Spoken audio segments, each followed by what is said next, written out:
Hey everyone. Hi Nikori, hi Andrea. How are you both doing? Let's get into it. I can switch over, that is. Hey, there we go.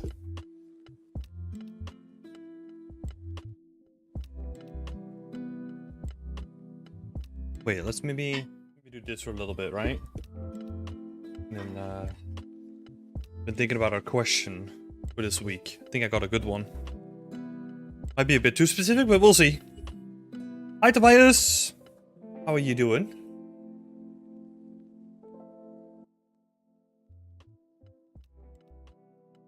Let's put some stuff in place. It's good to see everyone here. Good to see everyone back. Hope y'all had a lovely day so far.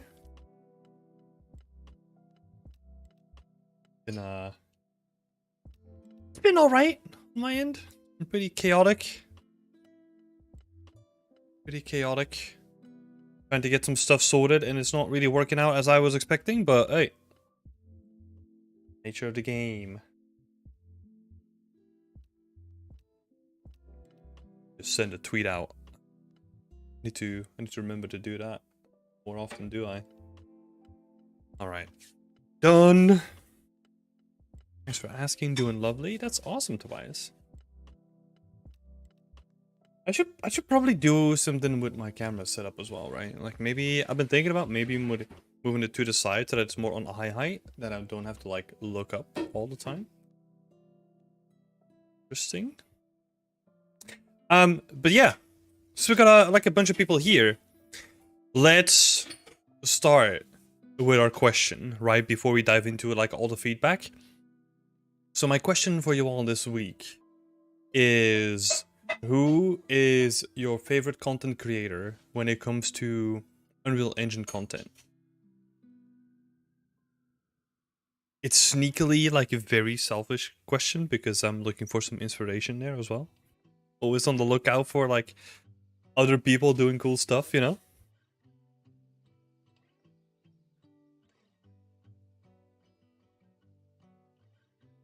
I think one that I've been enjoying recently, because I've been diving into like a lot of lighting stuff, is William Foucher from my end. He does a lot of cool stuff. I don't know if anyone else has like very good suggestions on this topic for other Unreal Engine creators on YouTube, basically. Hey William, how are you doing? Good to see you back. I'd have to say Punisher, or however you pronounce that, and William Foucher. Good choices. Yeah, I think, yeah. Man, there's so many times that I've been thinking about like, oh, it could be cool to do like a community project that's sort of like what Punisher's doing, right? With like, you give someone like an animation, and then you let them like kind of riff on the animation. It would be really cool. But yeah, it's so intense.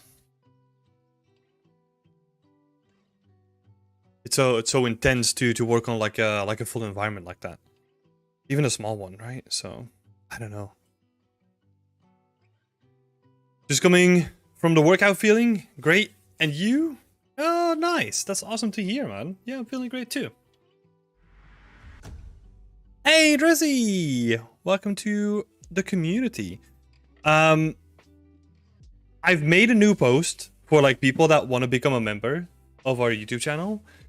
And it kind of highlights what you need to do to get actual access for Discord. Like, it seems that it's not very clear to people that have become a member before. So feel free to check out like the one community post that you have access to now, Resi. That's awesome. Thank you so much. All right. It seems like Punisher and William Foucher are the only ones that we're getting. So it's time to dive into some feedback then, right? Let's do that.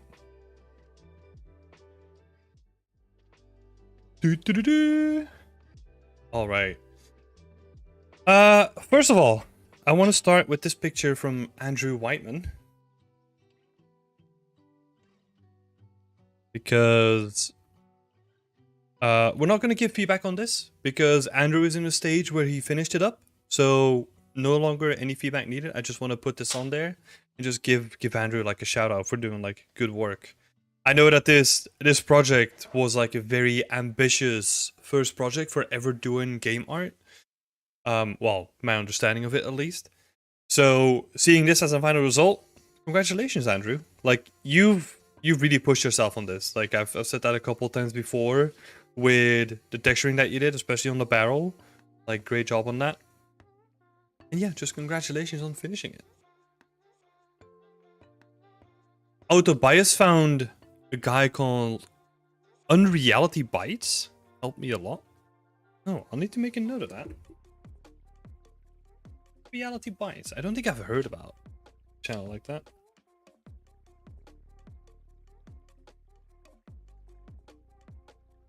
Nice. Thank you so much for the suggestion, Tobias.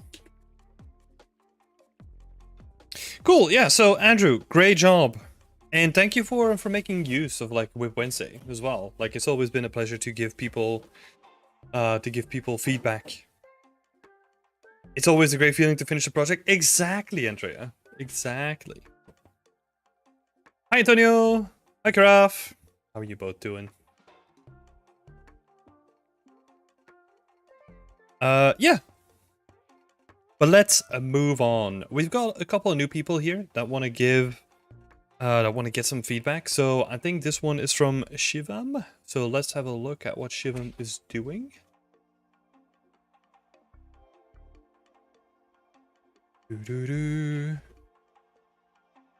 Yeah, so Shivam is currently working on their first art asset. We'll love to hear feedback as I share my progress here.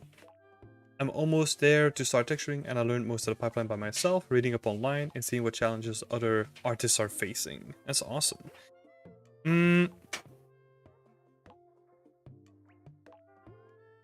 Yeah, cool. I think as we're just in the modeling phase, right? I'm gonna keep it more towards like the asset itself and like where you could potentially score some easy wins as well, right? We also don't. This is actually like a good tip for you, Shiva. Like if you're listening to this, post reference pictures as well, because that helps me also like look at the exact same object as you're looking at, and then we can kind of have a better conversation about it too. Yeah, let's have a look. I think overall, so can. Really nice already, especially for your first prop, right? So great job on that so far. I think most of the things that I'll say is probably going to be about topology here, right? So you've added like a bunch of loops here, right? Which is nice enough to keep it smooth, but also not too much to really make it like a high poly, right? Or make them like redundant. So I like the amount of edges that you added here in terms of density. I think in terms of topology, the way that I look at it is you have to look at the density of the topology and where it's really needed or not, right? So I'm gonna zoom in now and like look at a couple of objects that can definitely be optimized a bit more. One that stands out here, right? It can definitely be optimized. Like it feels like it's kind of wasted. Like it's a lot of topology wasted where that could just literally be like, I don't know, maybe even half of the poly count that it currently is. Same kind of goes for this thing as well, right? Especially because you can kind of see the topology here, right? On like a large surface. So you can definitely count like the amount of edges here. Because also another important thing is because it's on the silhouette, which always makes it easier to identify if it's actually topology that you're looking at. So instead of adding so much here, I would probably transfer some of those polygons over to this area here. So you're optimizing another section that doesn't need that much detail or can be easily reduced, and then adding it onto another section where it's currently looking like pretty rough, right? I think you could easily add like 2 to 3 more edges here to smoothen out like the top bit of topology.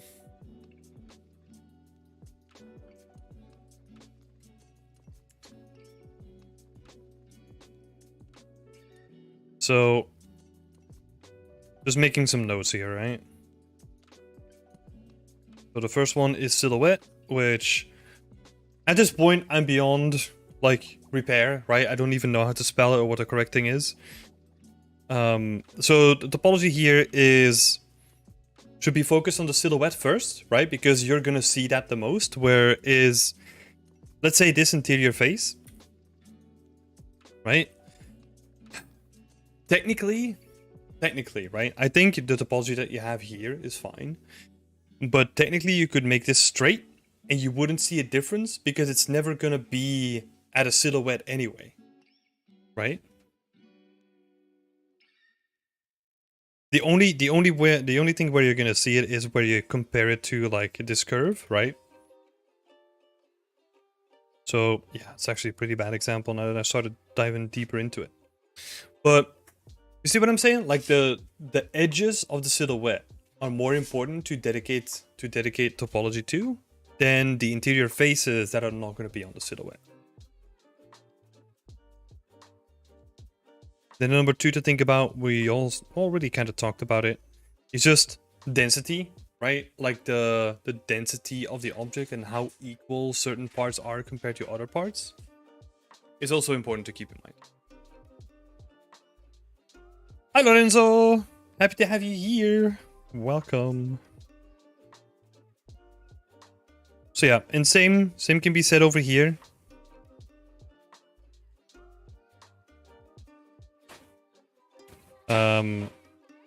Because this rounded object looks good, right? But you're not spending too much topology on it. And then in comparison, like you're spending like a whole lot of topology here, where it doesn't necessarily need it. What you could also do, especially with this one, is separate this object.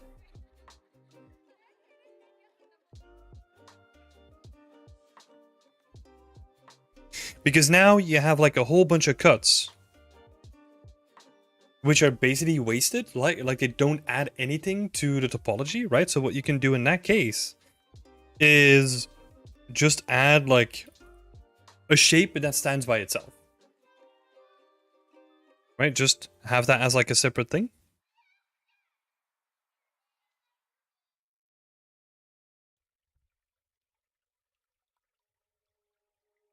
And then yeah, that saves you like a lot of topology.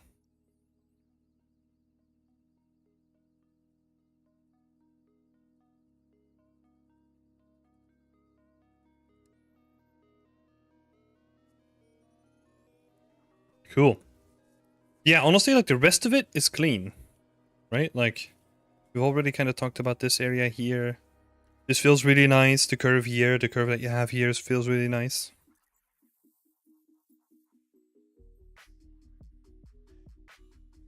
Yeah. The rest of it looks really nice. Great job on it, and especially for your first prop, right? Like this is a really good job already. So very, very nice.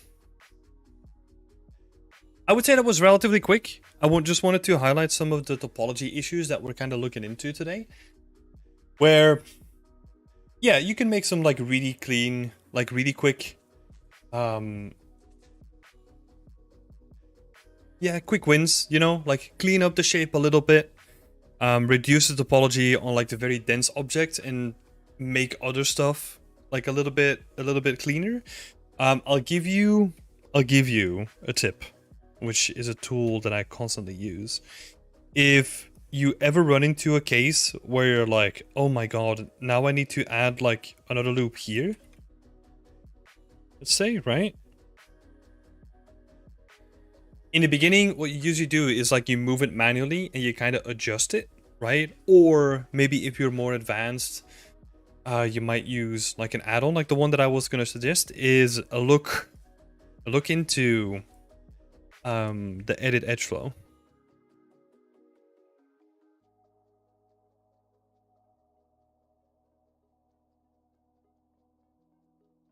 That's a tool. I think you're using Maya.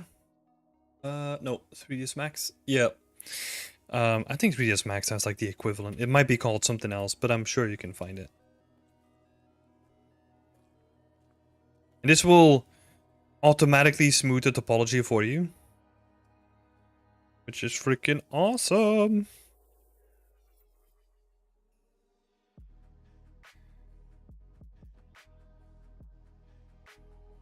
So yeah, check out that tool.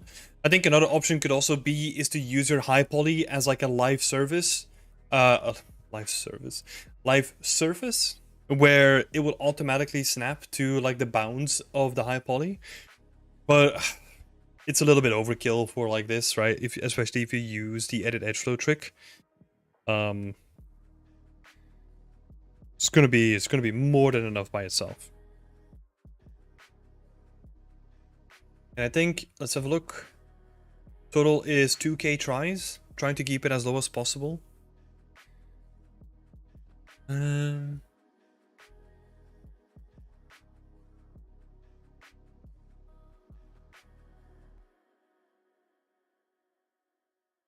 So I did a quick flatten mapping to see the bake results. I guess if I improve these parts of the model and unwrap it manually, hope I'm right, would appreciate any feedback.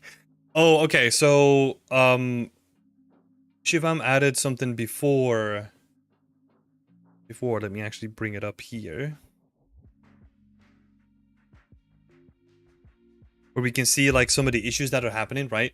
If you're doing a flattened map, like, yeah, that's not going to give you any good results, because a bake relies on how you prepare your UVs and also the mesh that's using those UVs, right? So a very quick overview is you want to, at a 90 degree angle on your mesh, you want to always cut those and mark those as like hard edges.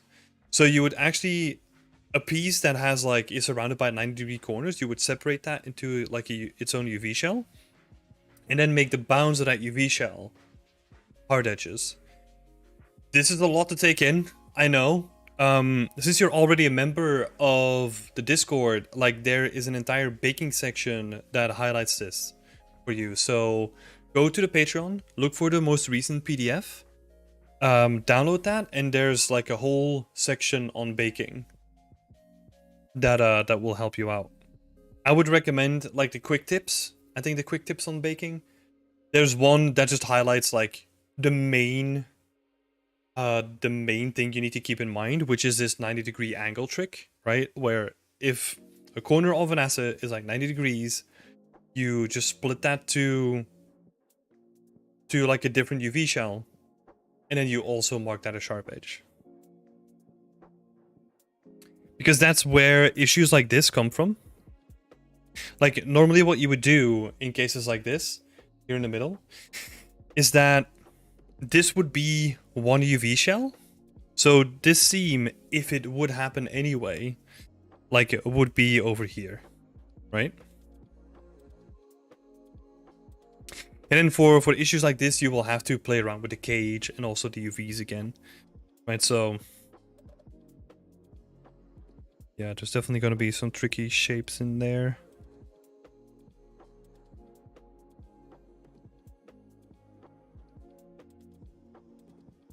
Getting artifacts. Oh, this is an interesting one. This could be a bunch of stuff. My guess is that it is your high poly not being 100% flat, or your low poly not being 100% flat.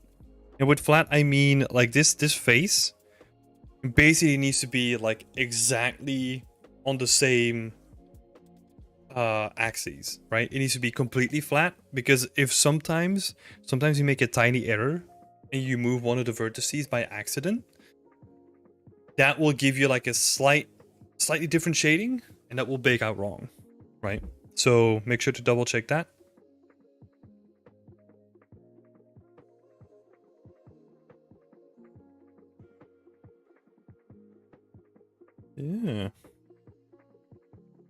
Yeah, that's the thing. Like this is just like flat and mapped, right? So you're never gonna get good baking results with that. You need to take a little bit of time and prepare it properly. Yeah. Thank you so much, Shivam. I hope that little quick explanation helped as well. Let me actually... I'll bring up the page that I was referring to before. So if we just quickly go towards it.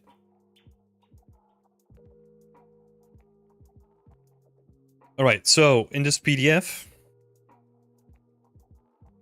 where is it? 2 pages. Let's see. Under baking.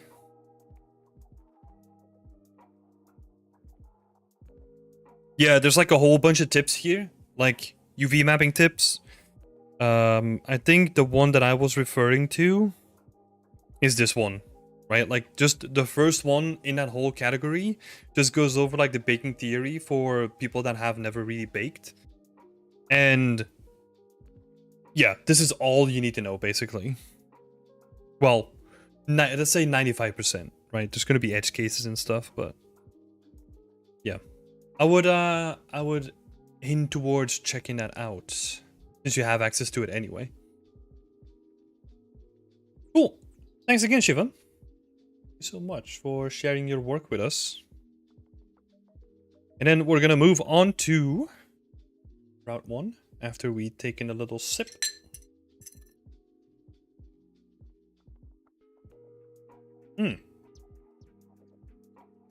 That is actually, now that I've opened the PDF, I need to make sure that the people that join through YouTube also have access to it. So yeah, we'll get that sorted out for you guys too. All right, next up we got a Route 1 over here making a cool Viking diorama set. Let's see what Route 1 is saying. Making the scene more toward a massive party taking place after a battle, so everything is everywhere. Just asking for some feedback on the overall idea and some suggestions. The floor will be fixed soon. Also feedback on the assets. Cool. I didn't pick the axe yet, so let's bring that out. But yeah, let's start with the scene. I think that's a great idea, man. I think that's a great idea. Let me see if we can add some cool ideas on top of it. Like what you would want to see probably is you want like more indications of a brawl or a party, right? I think in Viking culture, like those kind of go hand in hand anyway, right? So you would probably want to see more stuff all over the place, right? Some stuff could be broken pottery.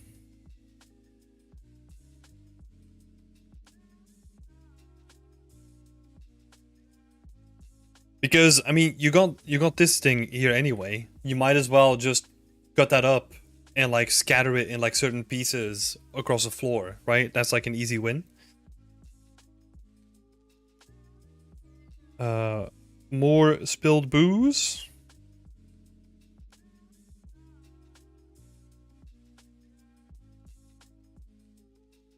Maybe some broken furniture, right?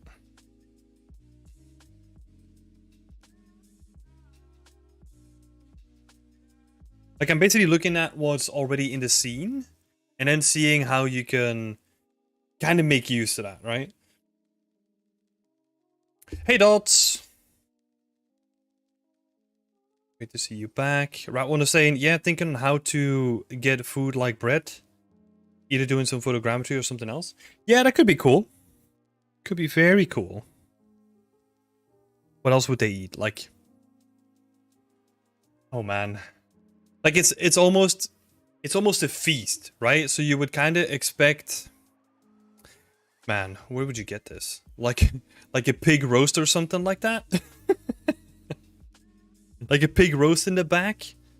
Maybe like an open fire with like a roast on it.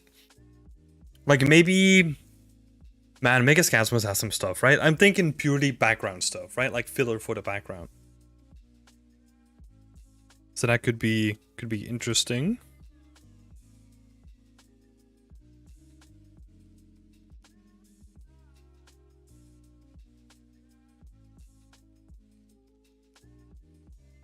Why is my thingy not working? There we go. Yeah, like all over the floor. Yeah, like basically more scatter stuff, right?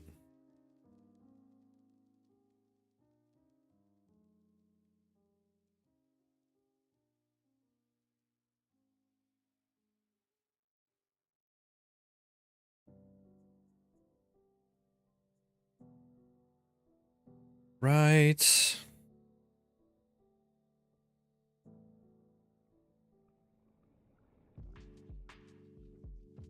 These horns came out really nice, man. I like how this is looking, especially from this distance. I mean, apart from like the little string that's in the thingy, but that's detail, right? I like the contrast between the metal and the wood. Or like not the wood, the horn. The horn material. This also adds like a really nice touch to the scene, right? Just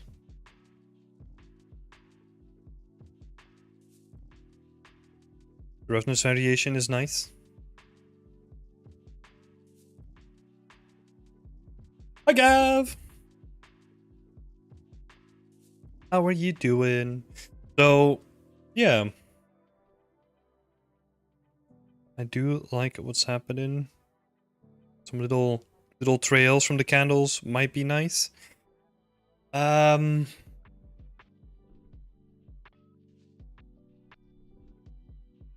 Yeah. Like you would almost want to see like more stuff just spilled from this little jug as well, right? That they're pouring and they're not careful where they're pouring, so like stuff is gonna spill all over the place, and then it kind of pools at the bottom as well.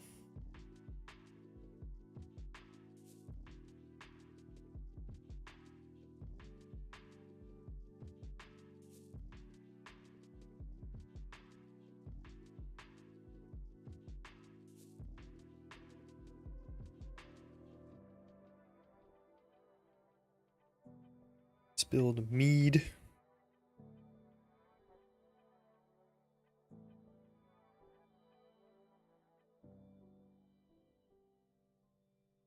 Yeah, nice one though. Very cool. Very cool. Just asking for some feedback on the overall idea and some suggestions. The flow of the fixed tune. Also feedback on the assets. Yeah, I mean overall the assets look really nice, right? I think you can definitely push the uniqueness of them, right? And like definitely push it like a little bit further than just like very generic clay pottery, right? Like the stuff that we talked about, like spilling all over it would be really cool. And then put that like underneath the decal. It's gonna look very nice. And just some more roughness variation, right? If you don't want to do like the spill, like you can just have like more roughness variation, like a shininess like at the top, right? And then have it go down like in roughness. Dots is saying maybe some pattern on the pottery. Maybe like a Viking pattern on the axe. Okay, so people are saying more Viking patterns, right? And I think that's also coming from this nice pattern over here. Could be cool to keep that theme going, right? Maybe not for the pottery. I don't know how far you want to go with the pot, but it could be a good idea for the axe. Yeah. Because the axe... I mean, I'm also looking at this axe, right? Like I didn't drag it in.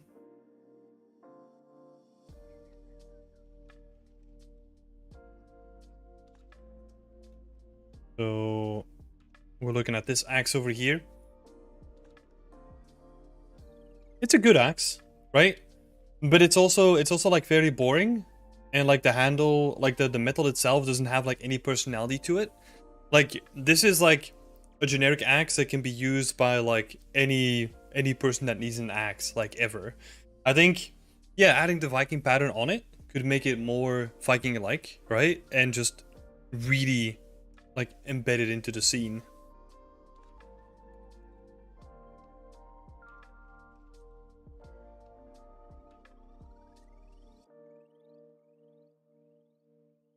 Oh, the candle and the shield have the same pattern, so making it like it's the same clan. Oh yeah, if you're doing that, like make sure that you do that on like all the pieces, right? That's an awesome idea. That is awesome. Oh, this little pattern on at the bottom. I see.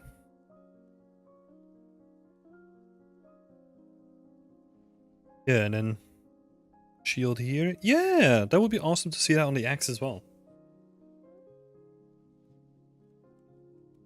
Is it me or the details of the axe become bland compared to this render? Like there are more flat when the axe is on the bench. Yeah, I think that's also the lighting, right? Like the lighting in the other render that I was showing off was more specifically made to show off like the axe itself. Here is the focus is more on the scene at large, right? Yeah, I think so too.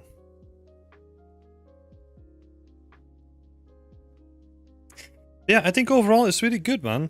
I think the personality thing is probably like the biggest thing that I'll say about the axe, right? Definitely. Like you could have like the, I think they do the pattern here, right? Like this would be like the area for the pattern, and then maybe what you could also do, have like a letter uh wrap around it or something, right? Give it some extra grip.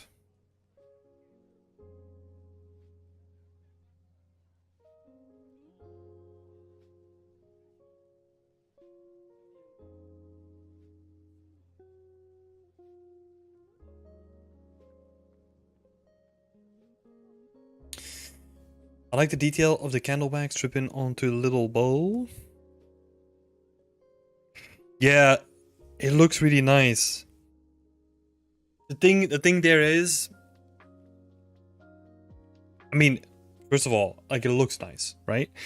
The thing that I was gonna say is that usually with those effects, like you really have to exaggerate them for them to become like a bit more visible, right? Because this stuff is so tiny that if you're looking at it from like a normal angle, like you can't even see it, right? So you would almost have to, I don't know, do something where there's like a pile up on this side, right? And then maybe like a spillover that happens like here as well. I mean, this is a little bit trickier because then we're not working. Well, you could embed it into the asset, I guess. Maybe.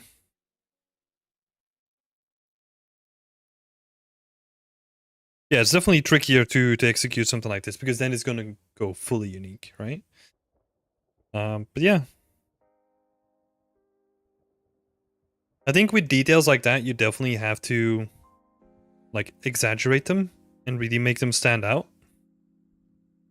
It's kind of the same thing, the same reason why we accentuate bevels on assets, right? Like usually we make the bevels way bigger when we're making game props because then the bevels get retained over longer distance. So the reason why we exaggerate this is also the same thing, right? Like it's to exaggerate like, or like to retain that detail and that interesting story bit like over the longer distance as well.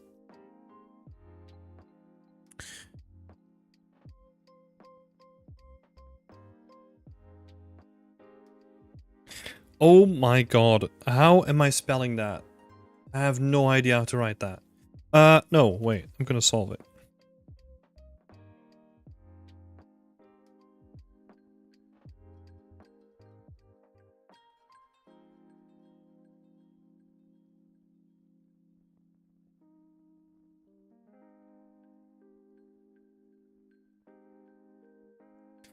So make that bigger.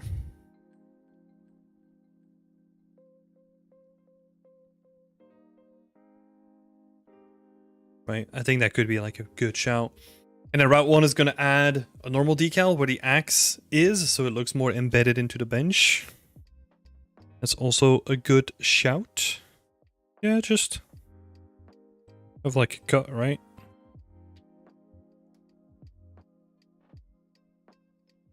It's going to be nice. It's going to be good.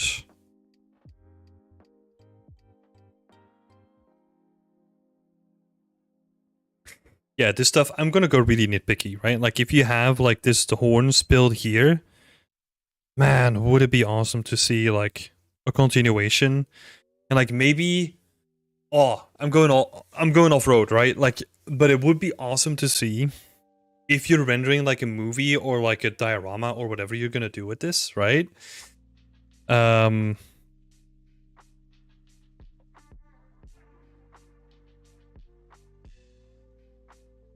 Like if it would be nice if you can just do something like this and then have like water or like stuff dripping down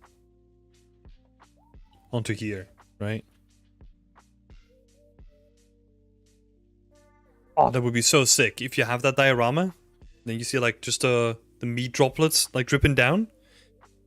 That would be awesome. Oh, what you could also do. I'm going really off the rails, right? I'm thinking about the presentation already. What you... Man.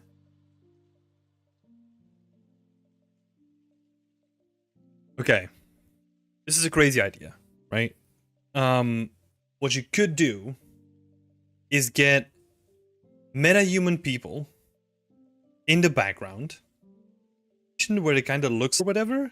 Put like a strong light against it so that it casts shadows onto your scene. Might be a really interesting idea to play around with. Where you can kind of get the shadows of the people playing. You don't have to show the people at all, right? Just only the shadows. And then have some like Viking ambience, right? As you like render your scene out. Could be very interesting. Could also be way overscoped. So feel free to ignore that.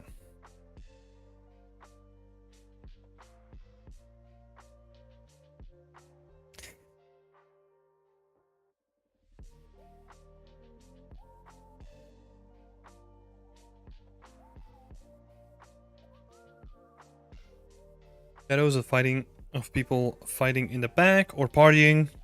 Either or.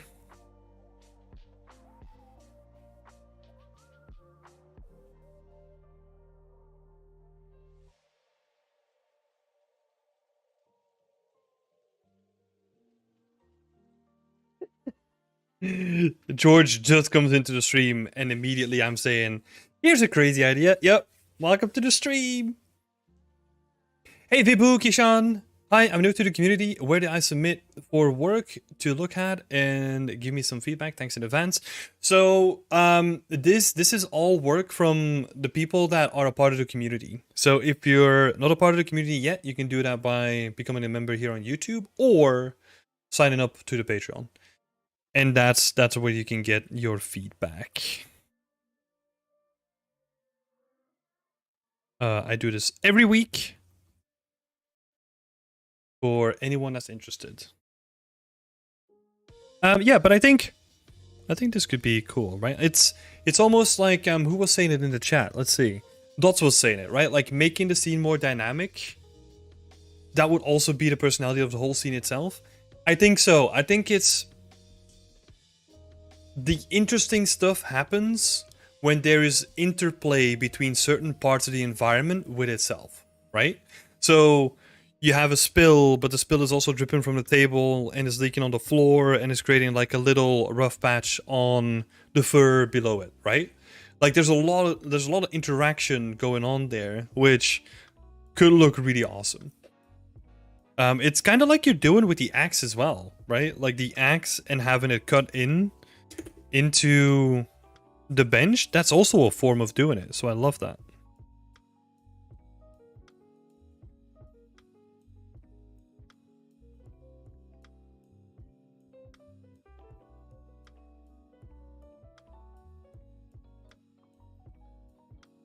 we've got the leather strap here. Cool. Yeah, honestly, I think that's gonna be about it, right? Like, let's do a little recap here as well.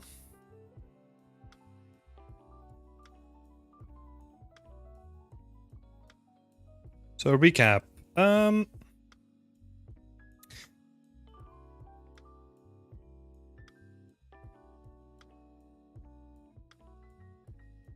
So connecting things in the scene. Right, that's the stuff we just talked about. The second thing is adding more personality. Right, that's where the axe comes into play, and we add like the clan insignia to it and all that kind of stuff.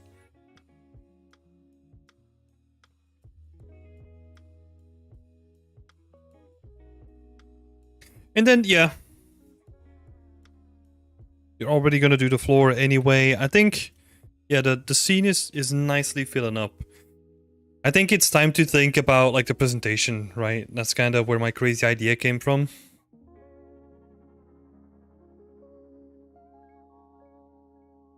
So, preparation for presentation.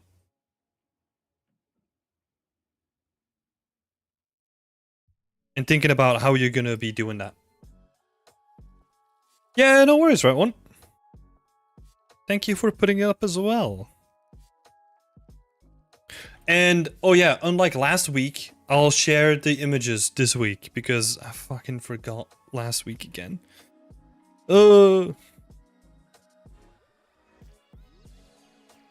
But yeah, thank you so much for sharing your work, right one. It's awesome. This is coming together really nice, man. Like, I like the progress that is happening here. Keep up this pace, man. This is looking great. Next one up, we got Sheila. Sheila is also a relatively new member of the community, but absolutely crushing it. Absolutely crushing it. Let's have a look. Did you have a look? Did you actually put it in finished work as well, Sheila? No, you didn't. Oh, feel free. I don't know if you're here, Sheila, but like if you're here, like feel free to whenever you finish a piece, like the whole thread is kind of done, feel free to share it again in finished work as well, because that's where a lot of people are looking. I think the thread system is good if you want to get like dedicated feedback, but it doesn't give you like the wider response to the community, let's say. So make sure to put it there as well.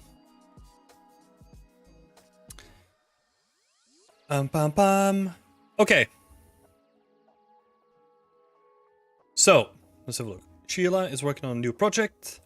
Would like some feedback on the block out. I also want to make this environment as modular as possible. Would like to get some tips for the best way to make the brick wall. Yes. Brick walls. Okay, cool. Cool little project though. I think the block out is quite nice. I think what we have here is we have some lens distortion, right? Like making this a bit bigger. I think it could still be nice if that was a little bit bigger in your scene as well, because it is such a nice detail, right? So maybe looking at this,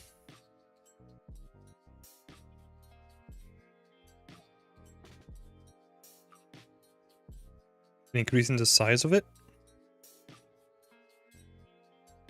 would be nice. Oh, this is cool how the banners kind of like drape across each other. That's awesome.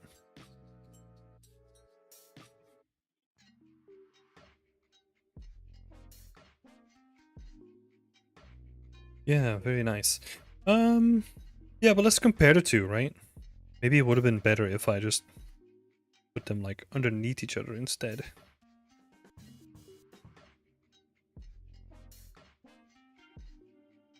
Let's do that.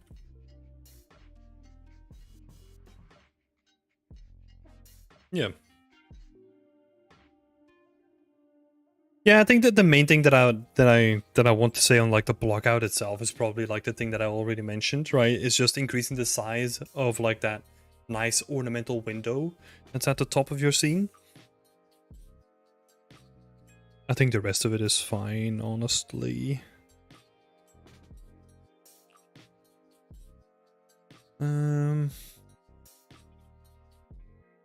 Even though, let's have a look.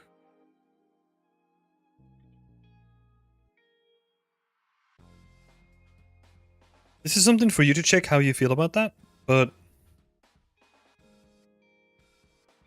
oh, don't want to do that.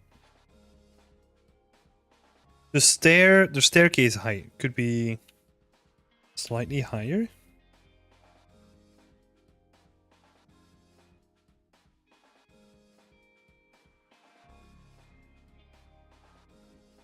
But that's something for you to check how you feel about that. Because this is a tricky thing with concepts, right? Like matching the camera and like the perspective as accurately as possible. So there are tools where you can replicate or like approximate the camera angle from a concept and then use that inside of your 3D program. I think one of them, I haven't used these myself, so if you want to get closer, I think it's called F-Spy.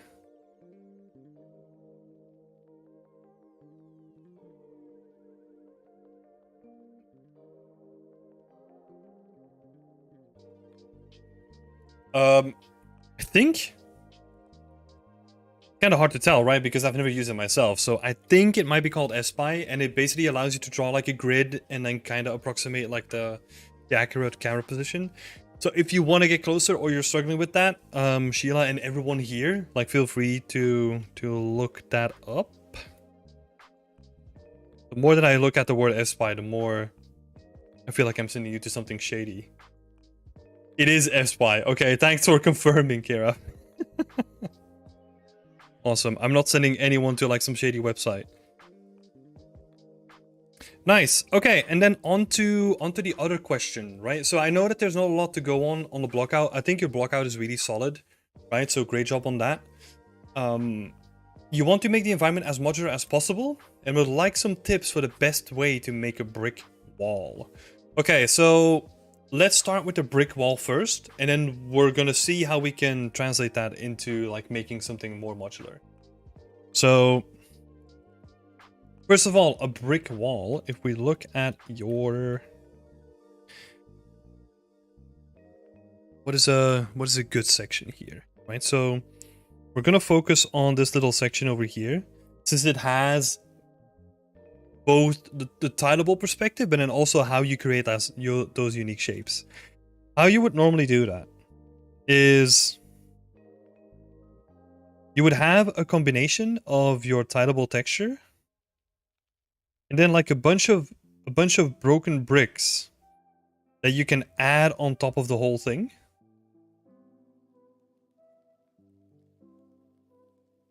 And that would give you like the flexibility, right? So wherever stuff is not broken, let's see, I'll do like this section, it's probably better.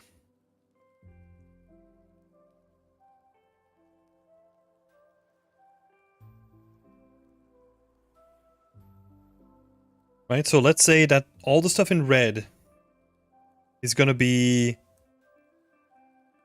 your unique stuff, right? So let's make sure that we add that too.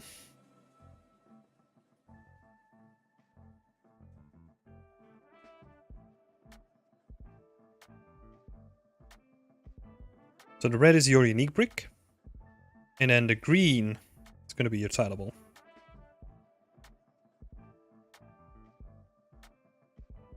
Right, and then the rest of it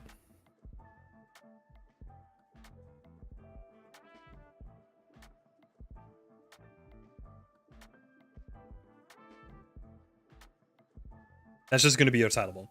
So where the interesting thing is, you have to be careful where you match the two up, right? That's the most important part. So usually you would have a tileable, let's say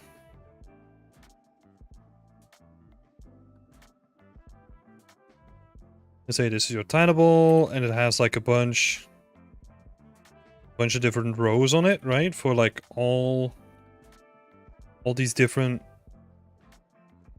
let's say, bricks. So you have chunky boys and small ones and then bigger ones. Then what you would need to do is, if you have such a difference in the heights between all the rows of bricks, right? Ideally what you want to make is you would have a kit that kind of just accommodates all these different sizes too. Right? Obviously they don't all have to be like unique. You can also just like rescale some of them, as long as you're not rescaling too much, because then we're going to introduce stretching, so you have to keep that in mind. So what you could probably do is have a kit like this, and then take the same kit. Like if we were to duplicate that. Right? And then you just go in and like make a broken variant. Make another broken variant. Right, and these would all be broken pieces. And now we actually have like a lot of flexibility, because let's call this row 1 are like the complete bricks, and then row 2 are like the broken ones. So you can see that we can use 1 here. This is going to be a piece from 2. This is going to be 1. This is going to be a 1. It's going to be 2 again. You get the concept, right? Like the whole thing is kind of built around a tileable that has supporting unique bricks on them as well. This is, by the way, a very common technique. Yeah, I mean, all games use this. Like, if they have something like this, like if they have like buildings that are being made out of bricks, like they will definitely do this. So this is the most common technique on how to approach this kind of stuff. So yeah, it's just a combination of a tileable and then like unique bricks. And the cool thing is, if you want to be really clever and if you want to like take your modularity to the next level, modularity, in my opinion, I mean, I think in everyone's opinion, is not only about like how can I make assets that I can reuse in clever ways, but also working smarter with how you create those, right? Because let's say you're sculpting bricks, right? To make a tileable. What you could actually do is sculpt these bricks first, and then add them to the tileable. Right? So you sculpt all these bricks, and then out of those bricks, you then build your tileable, and they're kind of going to have the same look because they are the same, right? So, yeah.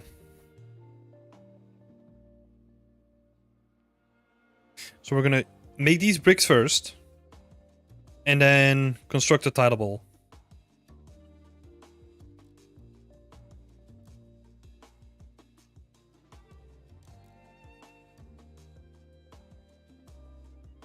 Out of these individual bricks.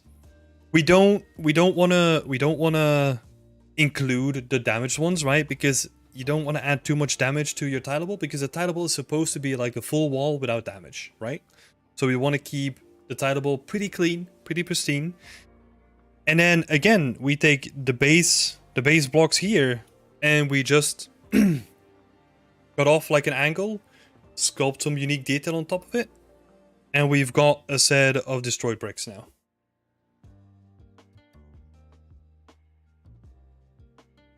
Hi Shivam! I didn't know that WIP Wednesday was live.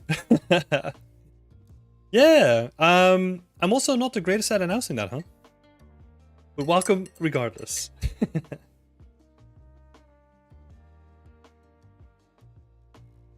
So yeah, anyway, so this is how we can construct, or be really smart with how we go about constructing a tileable, and then using like unique things to make the tileable more unique, right? And that can basically build your entire scene, right? Because now, again, like we've only talked about flat walls now, right? So how do we actually create like a rounded pillar then? Again, same thing, right? We take our kit from here and we just move those into place in ZBrush or whatever you're more comfortable in. Because we already have the bricks anyway that have like nice sculpted edges and all that stuff. And then we instantly, or like almost instantly, have our high poly for a pillar that comes with an arch, right? So this whole thing, let's take purple.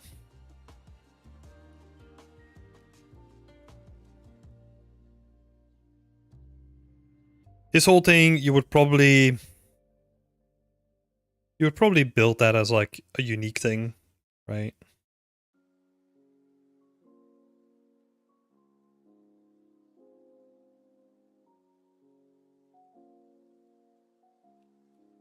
This entire pillar, because then you can reuse that here. And if you're worried about seeing the damage the same way, because you're looking at the front here, right? Just rotate it. Easy. So we're just gonna use this one here, and then just like rotate by 180 degrees. Cool. Right, and then we build those two up.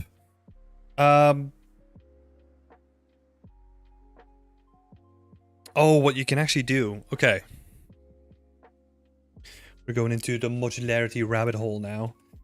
So you have these ones, right? But they are not as tall as this one. However, we can just as easily make this tall one and just sink it into the floor here.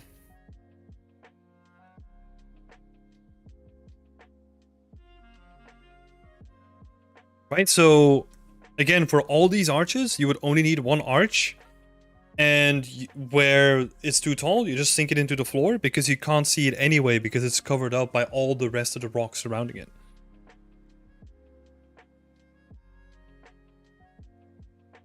So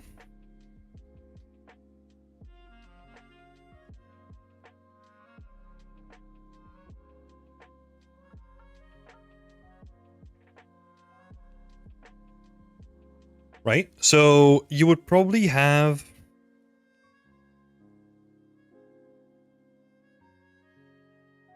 let's see.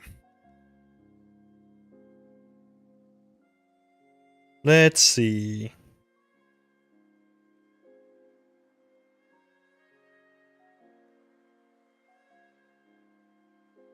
Yeah, okay. Let's break the whole scene down then, right? Because I wanna showcase like how modular you can get with this. So we kinda already have the pillars, or like the arches.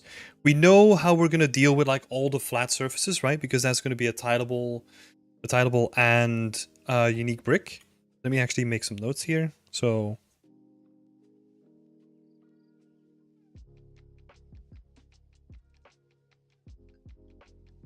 we know what we want to do with the flat surfaces, right? That's that one.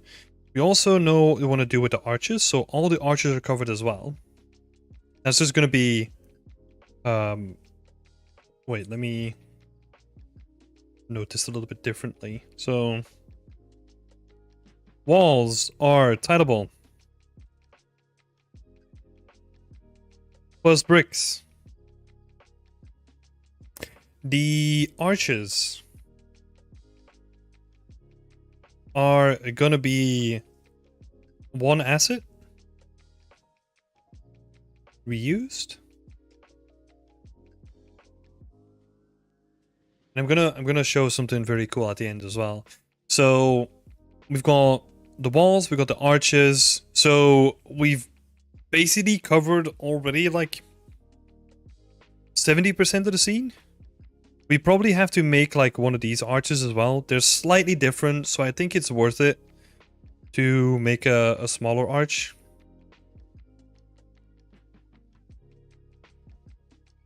Right, and then number 4 is going to be the ornamental window.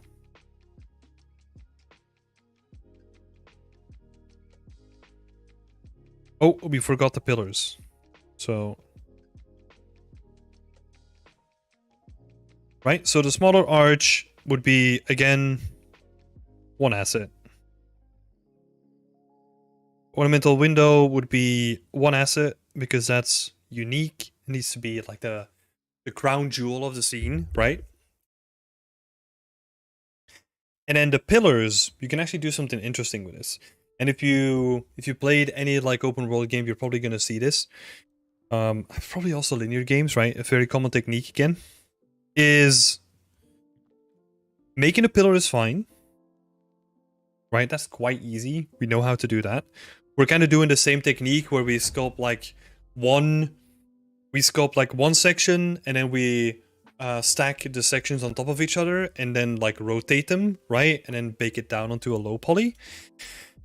But then, oh, dang. There's like another pillar here that has like cut off. So what do we do with that? Actually, a very common technique is to cut it off, right? So you would actually add more geometry. So this would all be geometry, and then you place like a tileable on top of it. Like a broken, or like a stone debris tileable or something like that looks different than the main body. And then you can go crazy again, right? Like you could make this one as well, just reusing the unique mesh. You just cut it off here and then put that tileable onto the broken section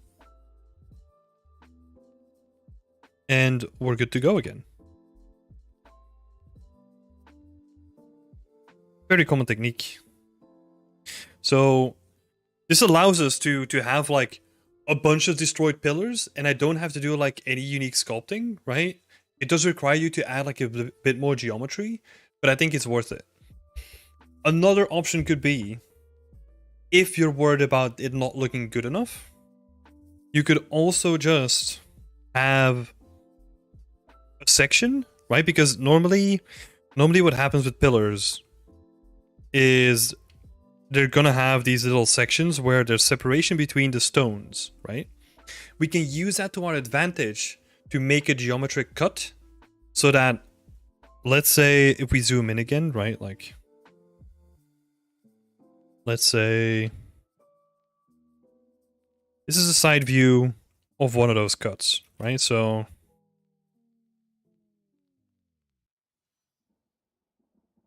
you would have like one stone begins, the other one begins there. What you could do is cut a piece of geometry in here and then replace the top stone with a damaged one, right? So let's say 50% of the pillar is still going to be using that unique bake, that fully unique pillar, but the top section of it is going to be replaced by another chunk that is separate, right? So you have like a destroyed module that you can just like put on top of it in like a very modular way.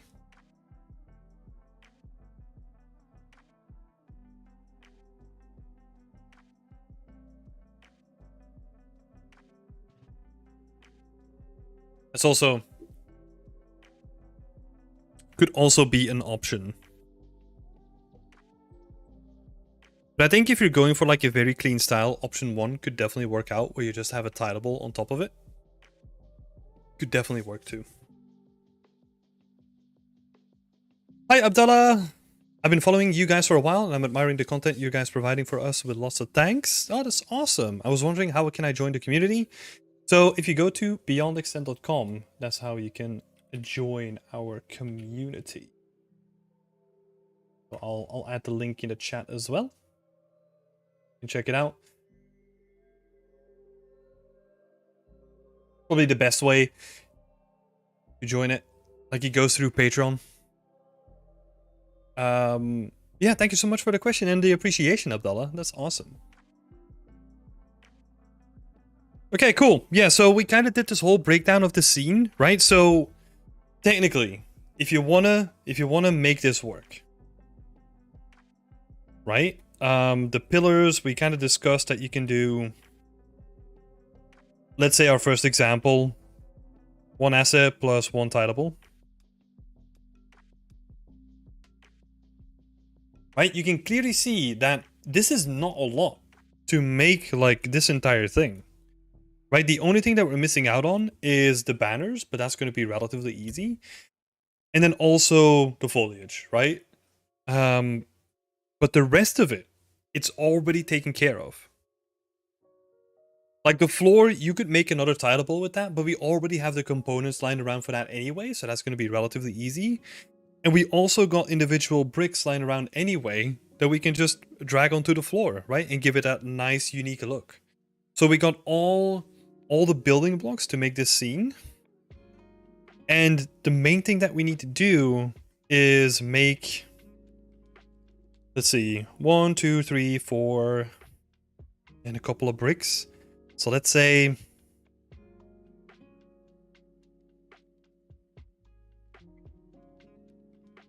10 assets and 2 tileables.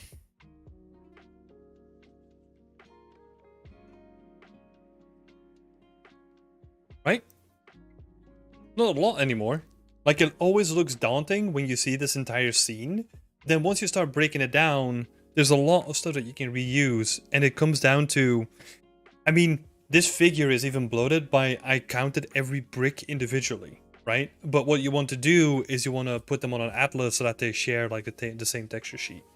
So technically, you're sculpting 5 assets and 2 tileables, right? And they all use the same stuff anyway. So this is like modularity heaven. I love it.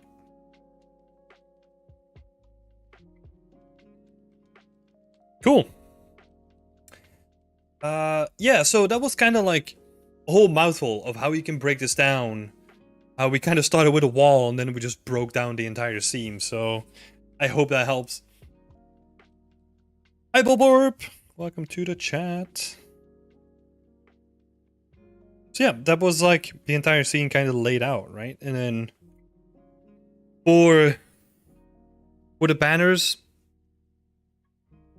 oh, I guess we kind of forgot like one asset here, right? We got like these reusable sections over here. That would be like 1 asset too. Yeah, not too much work on this one. Yeah, thank you so much for putting that up here, Sheila. And yeah, this is gonna be awesome. Like, looking at your previous work, what you just finished, basically. Like, I'm excited to see what this is gonna bring. Like, I'm following this one closely, so good luck. Next up, we got a Brandoom. Brandoom is back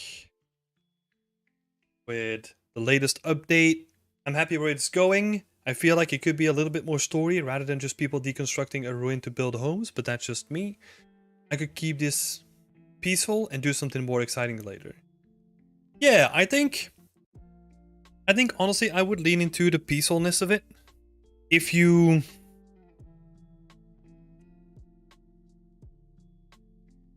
wanted to show, like, talking about the story here, right? If you wanted to show this story like a little bit better, I think having piles of stones lined up,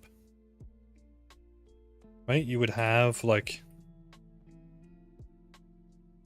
just like piles of stones, right? There's like a smaller pile here, maybe like another smaller pile here.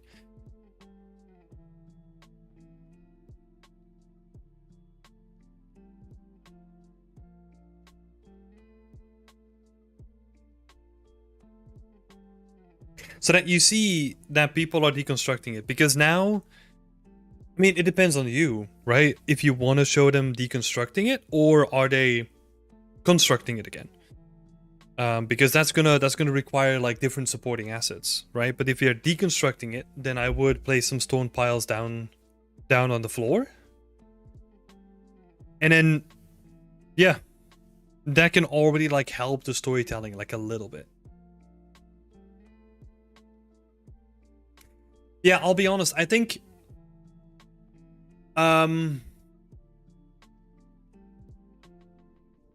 if you really want to be honest about it, I think the reason why it feels what was the word that you use? You feel that there could be like a little bit more story rather than just people deconstructing a ruin to build homes, right? But that's just me. I think that is an issue with the foundations of this scene because the ruin was always there, right? And people build homes around the ruin. But what was the ruin in the beginning? Right? Like I'm I I expected people to settle there because they were kind of building something, right? They were building a church for their town because that was the easiest go to. Um but I felt like the biggest question mark was always the ruin beforehand, right? So but the reason why I didn't say anything about this is because um I mean it's harder to fix, right? I think the thing you could do here to fix it is to make this look more like it's a building site rather than them deconstructing whatever this was to then make it like a building to make it like in their buildings, right? um I think that might be like an interesting one, like rather than deconstructing it, like building it up again, and then have supporting assets that are more in line instead of like these stone piles that we just talked about. Have assets that are more in line with um like workbenches. Workbenches, you have masonry going on. So this means that there's probably also somewhere going to be like a pit where they cut rock, where they're like breaking down bigger rocks so that they can haul them over here and then make them into rocks that are actually usable for the building, which means transportation.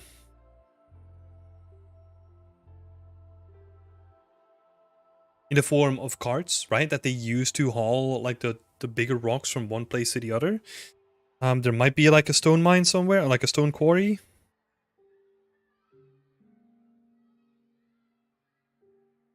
I don't know if I said this before, but look at Gideon.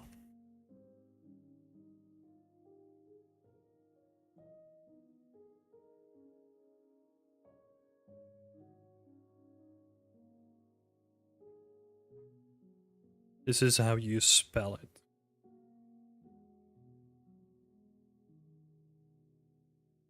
And if you actually look at the whole site of Gideon, that's what they're doing as well.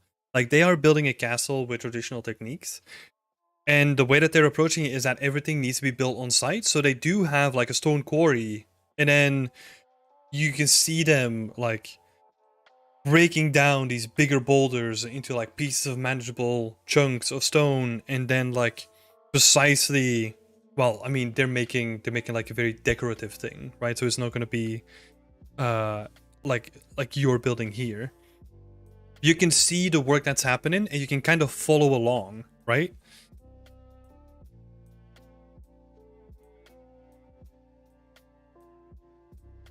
Oh yeah, awesome. Okay, this is awesome.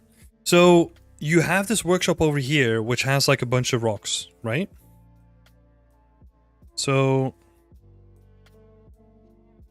this is the masonry by itself.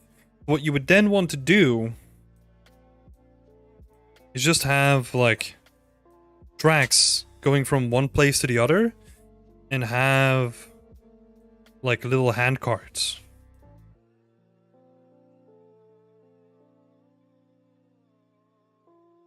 Right? And then they can, because you can see that, oh, there's a hand cart, maybe there's like a bigger boulder on it still. And then you can see that they're traversing across the street and then dumping it on like a pile. So you can see what you want to see, ideally, right? Is the transition from rough stone to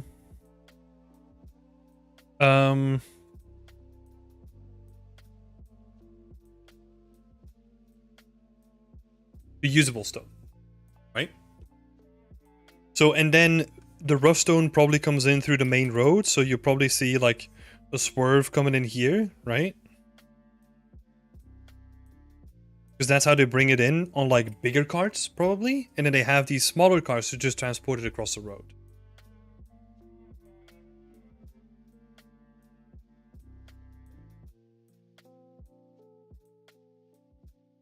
So this is what I'm explaining here is usually defined as the world logic, right? In games, like it's something that we don't really necessarily think about. But if you see a mine, we expect minecarts and rails and like the tools and equipment there, right? And that's the stuff that we need to take care of as environment artists, is to make the location make sense with the assets that we have to our disposal, right?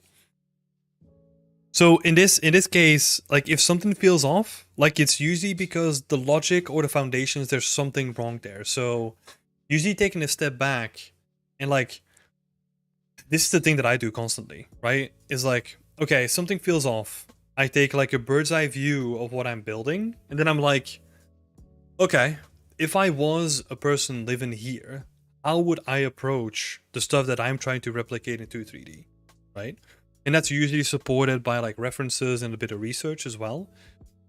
But yeah, that's where all this logic that I just laid out is usually, in this case, is because I'm also doing a medieval scene, right? So it's a little bit easier for me because I've done a lot of research on this. So yeah, you kind of want to display that kind of logic, right? And the more visually you can make that, the more interesting it is, because it's almost like you're leaving breadcrumbs for people, right? You're taking them on a journey, you're like putting breadcrumbs in front of them, and it's like, oh, this is where like the big wagon comes in with like huge rocks, and then it goes to this little workshop area, and you can see broken down rocks here. Interesting. And then you see a little handcart with some of these broken down rocks on it. That's going to go over here. And then you see a church that's being built by these broken down rocks. And it's like, oh my god.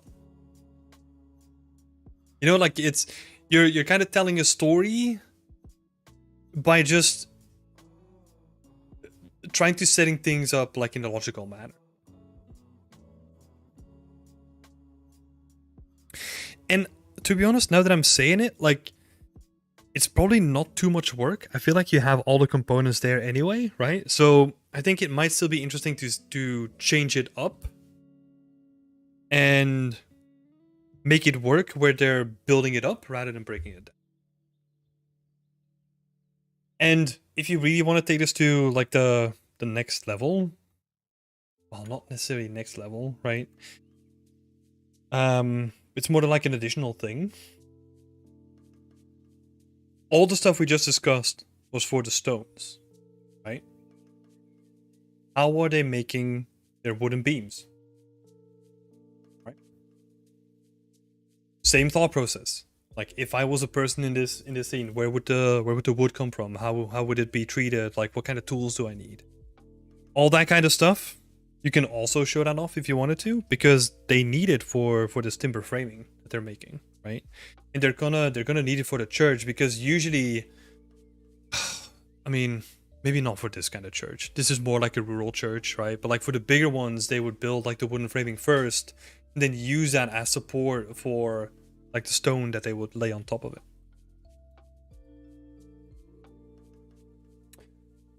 But yeah, I know that we've gone a lot on the storytelling, but I just can't help myself. Sorry, Brandon. There's actually one other thing that I wanted to mention, and this is more like in the realm of quick wins, right? It's this wall at the back. So we're kind of always seeing like the same repetition, right? You have the 4, then you have the 3, then you have the 3. 4, 3, 3, or like 4, 4, 3, you know? Oh, this is 4 as well, actually. Right? And that's because this is an asset, this is an asset, this is an asset. Just break that up. Pretty simple. Like have one that has like one of them missing, and then one of them, three of them missing, and then one with no missing, and just replace them. Right? You've got the meshes lying around for that anyway. Very quick fix. Hey Tim, on break, and I thought I tried to catch the live stream. Building up the church makes a lot of sense. Yeah, I think also like you felt it, right? So this is coming more from you than from me, honestly. And I just want to say that as a tip, you it's important to listen to that, to those feelings. It's sometimes we can't really put them into words, right? That's why I try to take a step back and like really try to detach myself from the work, because just having a screen right in front of you, like it doesn't leave you any space to think about it in like an objective way. But usually we're pretty good at picking up on this stuff. So trust your gut on this, right? If something feels off or it's like, I don't know about this one, it's a good indication that you need to change something. Loving all the feedback. Yeah, that's in the scene as well, man. Like, I'm a big fan. I like what you did with the mood as well. Feels way more moody than before. I think with the mood, you probably want to reflect that in the sky, but the mood itself is nice. Loving the gate here as well. Looking nice. Yeah, good stuff, Brandu. I think I'm gonna keep it there, you know? Like, there's a lot of stuff for you to look into. Because you kind of wanted to round it off at the end of the month, and we are literally the end of the month, so let's see. Yeah, but thank you so much for sharing it as well. Take a sip of water, and then we're gonna dive into Lorenzo's work.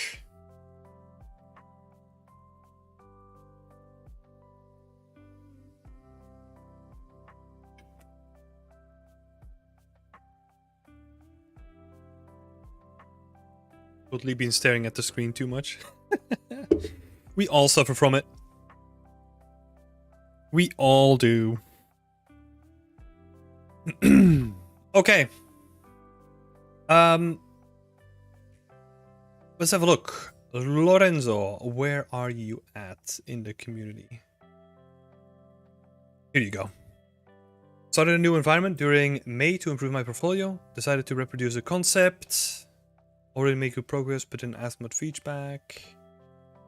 I changed some elements. I made little changes to the garage door, also the platform.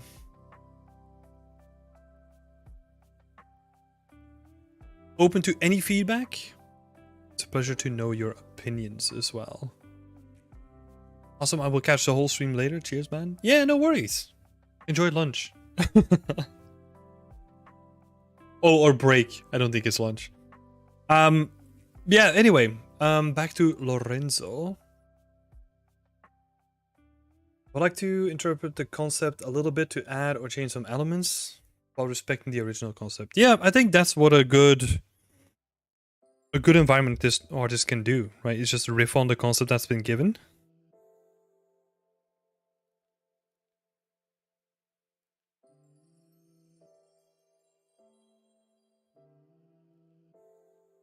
Yeah, I think the blockout is very solid.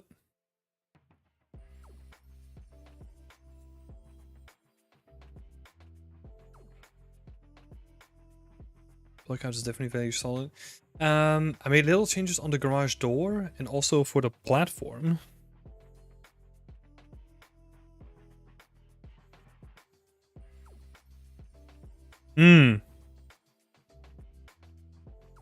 Okay. So it's interesting, right? Because in your case, Lorenzo, what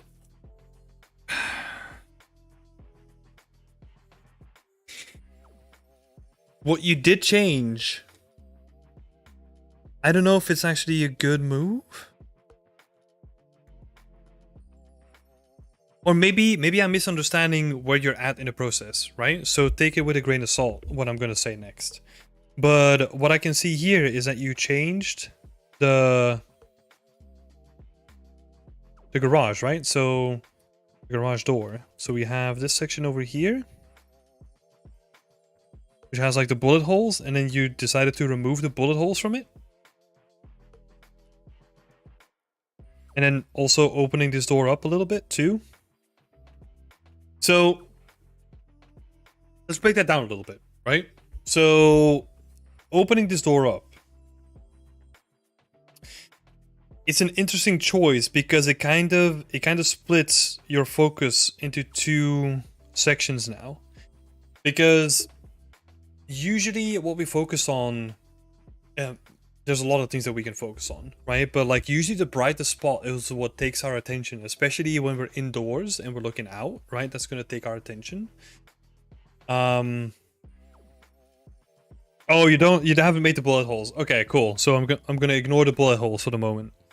But yeah, like if you open this door on the left, then it's gonna divert the focus from the one place. Like here in this concept is actually quite nice, right? Like the main focal point is here. This is where all your focus is gonna go to. Whereas on your end, it's gonna go to two places instead. That's why the other door is closed, right? Like that's why they didn't want you to like look at the other door because it's distracting.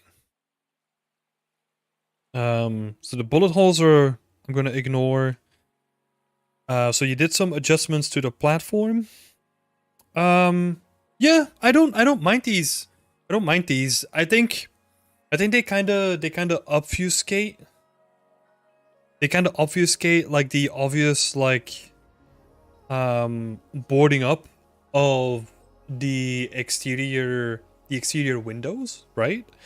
So it's kind of more difficult to see that this is like actually boarded up because you're adding like these metal plates towards it. But I don't mind it. Like the quick fix here is to have this completely boarded up, right? To have like a bunch of planks on here and to remove this metal thing so that you can still see that it's boarded up while retaining your metal structure around it as well. Hi Vipu! Thank you so much for becoming a member. That's awesome. Welcome so much. Have a look in the community post here on YouTube if you want to get access. You basically need to link your YouTube account to your Discord account. And then you can get access to the Discord as well. Yeah, what I would do here is I would potentially remove this one and then have this whole entire window boarded up so that it's very clear to see that it's boarded up upstairs. The other thing that this might also signal, but I don't mind this at all, right, is if you're building fortifications on the inside as well, you're kind of indicating that that something has happened before where they have to have built those fortifications towards the inside, right? I'll try to make sense in a different way. On the concept, all the fortifications and all the reinforcements of the building are focusing to the outside, where if you add these metal plates, you don't only build defenses for the outside, but also for the inside. And then it's like, oh, so what happened there? Did they get attacked or did something else happen? But again, I don't mind this that much, right? Like you'll see this in games like all over the place. I don't mind this that much.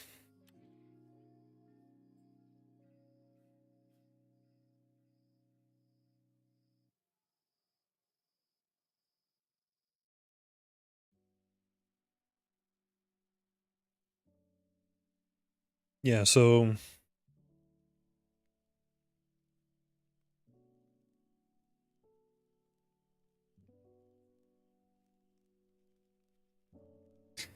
just gonna make a note of that here.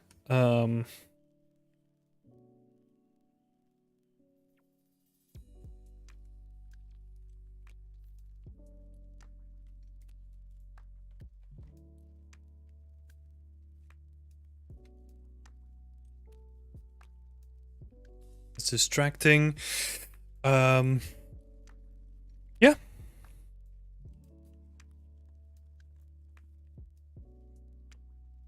I think what's also going to be important for you is because you have like a very specific framing for your piece.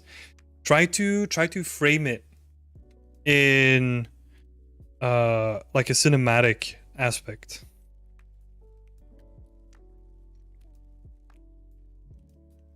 What is it? I always freaking confuse it. Like I was looking at it. Just gonna leave that to you, right?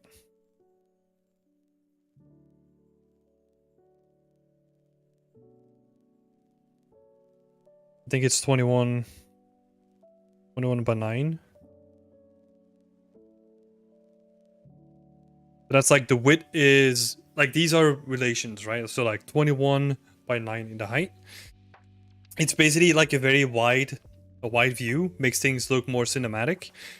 The reason why I bring it up now, very early, is because based on your camera aspect ratio, you're gonna have to build more or less of the scene, right? Because in your case, like we do want to show the machine gun and we do want to show the fortifications. So that means that if I were to like increase the aspect ratio but we keep the width, then we would shrink the height, which we don't want to do. So it's gonna make your scene wider than it currently is.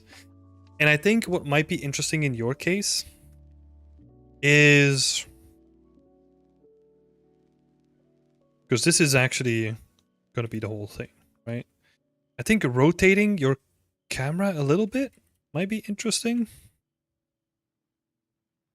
I mean, this is gonna be like very shittily drawn.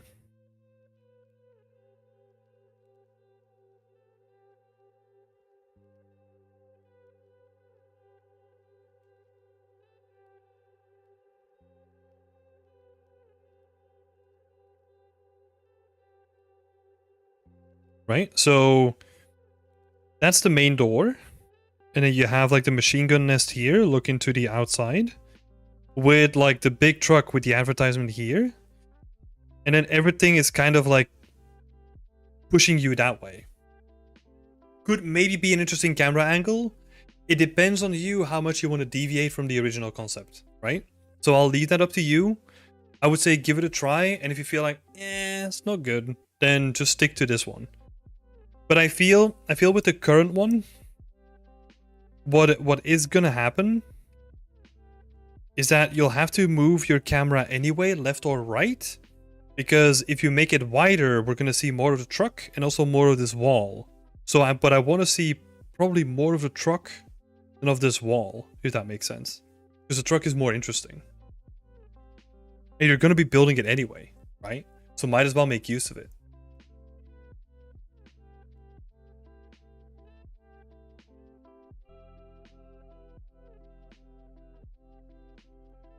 So that's like new perspective idea. It's up to you if you want to do that, like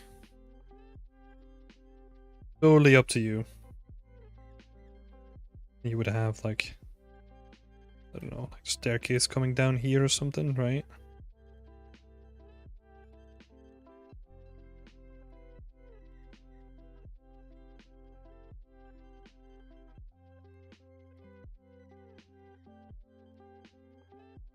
I think that could be interesting. I think there's some potential there. Because the framing is quite nice, right? If you use a staircase and like all of it kind of aligns and pushes you outwards, which could be interesting. Yeah. Let's see. Open to any feedback. It would always be a pleasure to know your opinions. Yeah, I think that's most of it, honestly. I think this is in a really good stage. You're beginning to test like the blending on the concrete walls and continue to do some props. Yeah. I think this is going to be nice. Oh, also, important. The reason why I don't want you to do the wall on the right, or, well, not you, right? Like, if I was to do this scene, I would probably remove as much from that wall on the right as possible, because it's not in the concept, and then you'll have to think about like, oh, what am I gonna add there, and have to make like a whole bunch of new stuff for that section.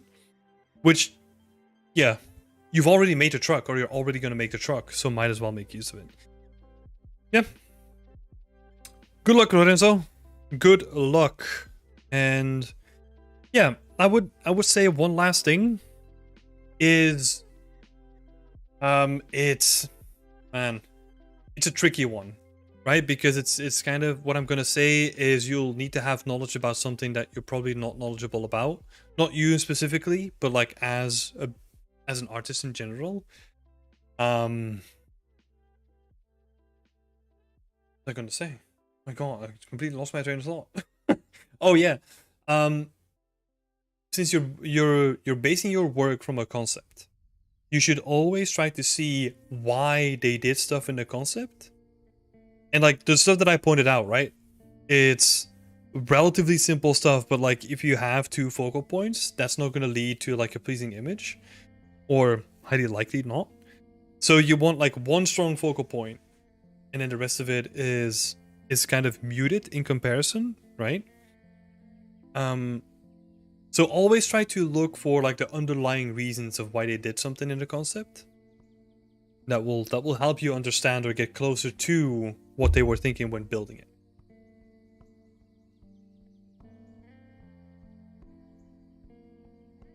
I had tried to cinematic format, and I expanded the right side to show a workshop. Yeah, that's totally up to you. If you want to do that, I think it could be cool. But then, yeah, you have to make a lot more stuff for it, right? Because then, yeah, like a workbench and tools and all that kind of stuff, like those are all like filler props that are usually not that interesting to make, and you have to make a lot of them usually. Whereas the stuff that's on the left is like, it's already in the concept, so you already kind of know that you're gonna make it. It might be more interesting and story relevant as well. But again, it's up to you, Lorenzo. Like, think about it, give it some thought.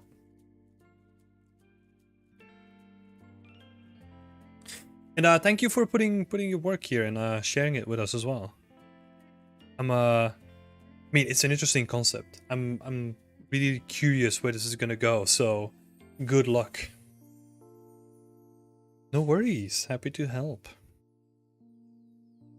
And then a last one, we have a Shivam over here, who's also a new person from our community, so welcome.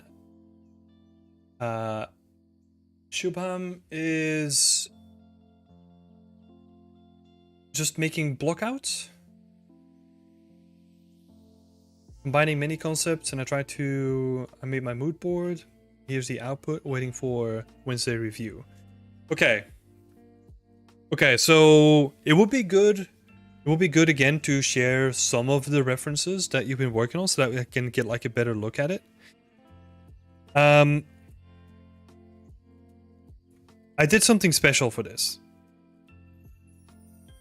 What I usually try to do with like most of the people that I talk about, like especially in these streams, I kind of have an idea of where your skills are and what is within your current challenge region, right? Because you still want to challenge yourself, but you don't want to challenge yourself so much that you're going to get bored of the project, right?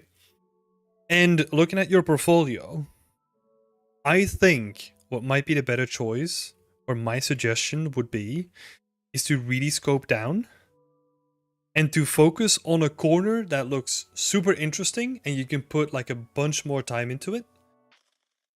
And then continue building if you still want to build, right? So my recommendation is to scope down.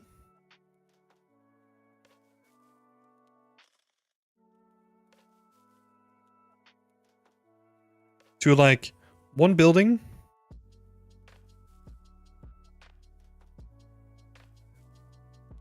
or one corner or something like that, right? Basically something that can fit in the diorama. The reason why I say this is because I've been there myself. I've seen a lot of people do this, and it's totally normal, and I wanna steer you clear from it as much as I can, is that it's highly likely that you're not going to finish this. And if you're going to finish it, it might not look good, right? So the only thing that matters on your portfolio is how good something looks. Like, I'll tell it to you right now. Scope doesn't matter. Like, scope is impressive, right? Like, if you can make like a whole world and it looks good, or like if you let's not go over to kill. Like, if you can make like a whole scene with like all the trinkets and all the supporting pieces and make it look good, then that's going to be very impressive. But usually you only see people doing that already have a lot of experience, because it is freaking hard work. So that's why I'm saying don't go too crazy on the scope. Because also another important thing is that if you start working in the industry, the reason why companies can build bigger games is because they have more people. It's not because they have a person on the team who can do like half of their world, right? So take that into account. Like, it's never really about scope, it's how good something looks. And the bigger you go, the more you have to balance and the more you have to work on it to make it look good, right? So I think the better approach here is first scope down, right? Then number 2 is to finish. You could almost call it like the. I'm gonna call it the MVE. So normally this is the MVP, like the minimum viable product, but I'm gonna call it like the minimal viable environment. Do the diorama or like the one building first. Make it look really good, the best that you can, like with all the details. If you then want to continue on, you can do so, but then you're not risking your potential portfolio piece, right? Because the diorama that you've already made, if you make it look good, then that's a portfolio piece on itself. And if you're then still like, man, I want to continue doing this, you know, like I'm still feeling pumped, then go crazy, you know, make a second building, make a third building. But you kind of have to see it as like you're saving your progress. Like we're playing games over here, right?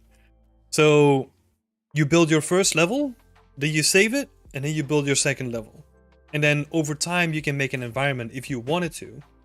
But I think a lot of people, they have this idea in their head and they're like, man, I'm gonna go crazy. Then once that initial like excitement kind of burst is done, then people drop it, right? Because now they need to look at it in an objective way and they're like, oh man, if I want to finish this, I need to make like 20 buildings and all these buildings are probably going to have like a different purpose, so I'm going to have to make like hundreds of assets, let's say a couple of tidables at least. And yeah, like stuff goes really out of scope really quick. I never thought of that, but if you want to be an environment artist, still scope down. Yeah, 100%. I mean, we looked at a great example of this today. Like if you look at Sheila's work, right?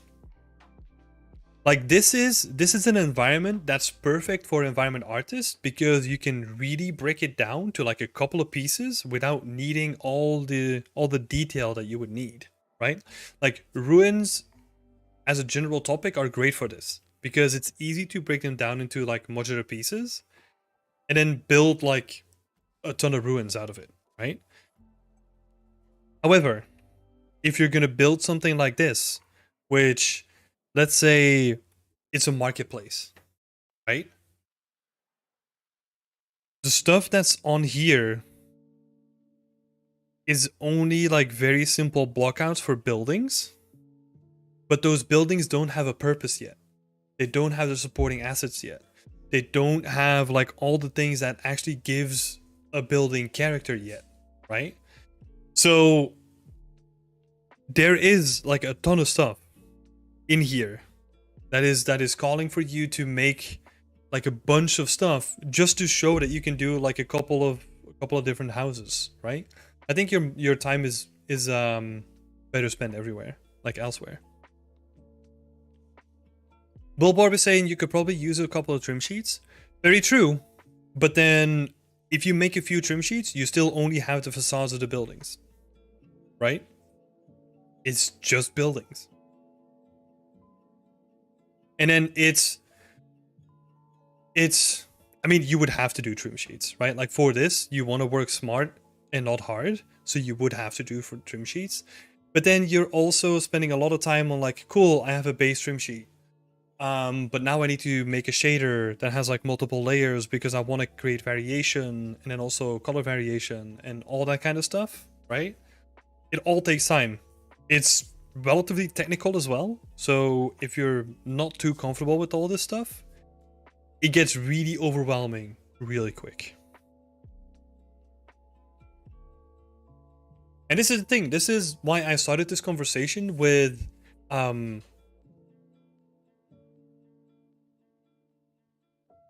looking at the person's portfolio, right? Because it's a very personal thing.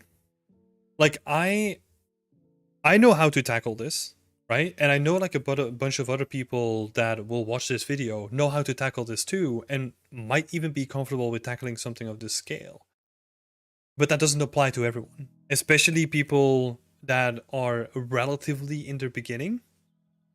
Like you don't want to tackle something like this because again, it doesn't gain you anything, right? Because in the industry, the way that we achieve scope is by adding more people on top of it. So this is not even expected of you as your workload, right? Yeah, that's why I'm saying finish your minimal viable environment and then treat that as like a save point, right? Like you have that portfolio project already done, right? So you can post that wherever you want, but you have that in the bag, and then once you have that, you can then start using that to start building up to potentially more buildings if you wanted to.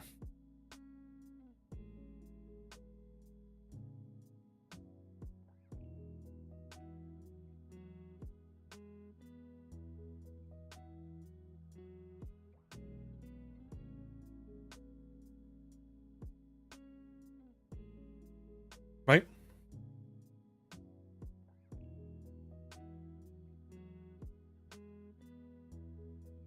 You would also have to find out, this is Bulborb in the chat speaking, you have to find out how to use trim sheets in terms of UVs and models, which can get tricky. Yeah, exactly. There's like a whole bunch of technical stuff, which once you know it, like it becomes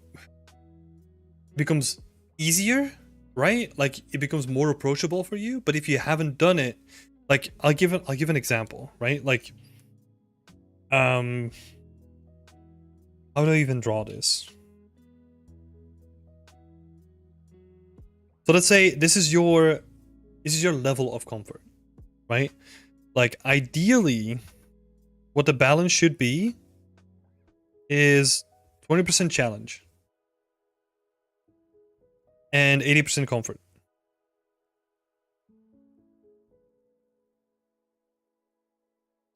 The reason for this is that this is actually, I was listening to a podcast with, I think it's Andrew Huberman, who is like, oh fuck, I forgot the clinical terminology of it. It basically knows stuff about the brain, okay, and how to stay motivated, and like giving yourself like a 20% challenge versus like an 80% comfort, like that is enough of a balance that it doesn't burn you out on either end. But like what a lot of people do, and this is unintentionally, right? Because you have no idea what you're getting yourself into. But like a lot of people push themselves to the inverse.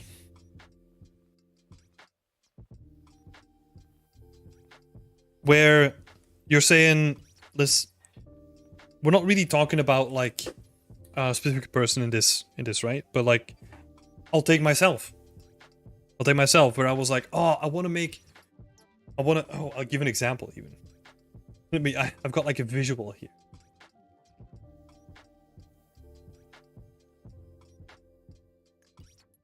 Got a very good visual to back this up. Let's go to our station. Let's go to my challenges. Let's have a look at this scene, shall we? This was in my first year of being in the industry. This was a scene that I wanted to build in 1 month with the art station challenge. This is how far that I got. You know? Like I'm just pulling this up because it's not, this is normal. Like it's a part of what we do, right? Like our ambitions are usually like way higher compared to what we can actually achieve. Like I didn't know what I was doing here, right? Like at this point, I kind of knew how to use like tilables here and there, and I kind of knew how to make like unique assets. And like the scene is there, I guess. But if I wanted to take this to something that's actually presentable and portfolio worthy, like I would not get there. Like it was too overwhelming.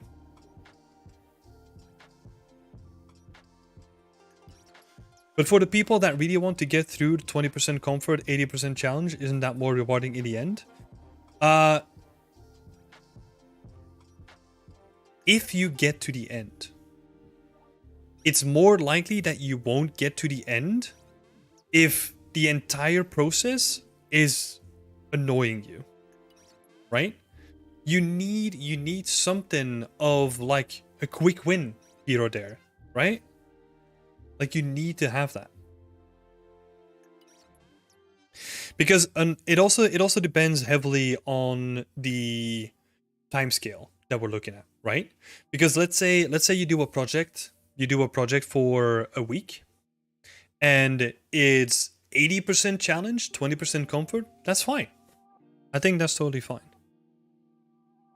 But I think if you're doing a big project, and the big project is like 20% comfort, 80% challenge, that's when it becomes really dangerous, because you're not setting yourself up for success, but you're setting yourself up for failure, right? Like if you waste a week and you kind of learn some interesting lessons there, but you don't really have anything to show for it, right? That's totally fine, because you've only spent like a week on it. However, if you want to make something like this look good with all the intricacies and all the things that I'm imagining, we're talking about multiple months, right? And working for like months, surviving on these quick little wins that you may or may not get in time, like that's too big of a risk, right? You're setting yourself up for failure rather than for success. And again, for no gain, right? Like there's nothing different here. Like the only thing that's maybe different is like the impression that you might give. Whereas I'll say it in another way, right? If I see someone making like a cool diorama that has like interesting little bits of storytelling and it's like very interactive with itself, like the stuff that we kind of talked about before today, if I see something like that and the attention to detail is there, that's almost always gonna win from someone who makes big stuff. Because the big stuff, usually you can't spend that much time and effort like on like all the details, right? Man, like, want to bring up an example, right? And this is one of my favorite artists. One of my favorites out there.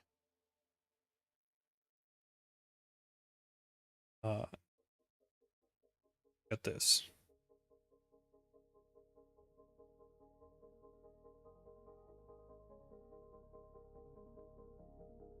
Stuff looks amazing. Like it looks freaking awesome. But I can guarantee you that it's not playable though. Like once you get up close to this, like it's gonna fall apart.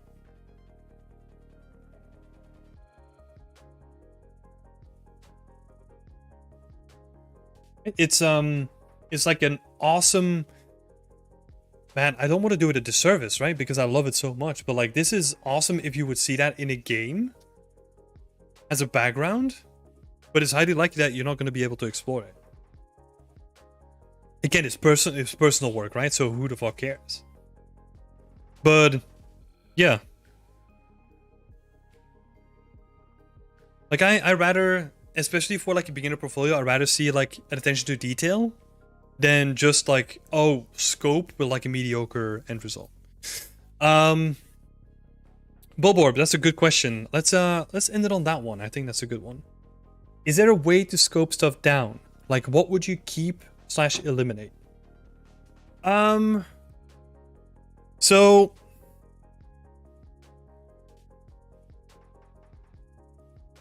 I think the way that I always do it is I look at the story that I want to tell and like the thing that I want to say with my art, and then try to condense it to like the core components that I need to still have it tell a functional story, right? And then build something around that. Like, you gotta really just cut the fluff, you know? Like, if you... What is a good example? I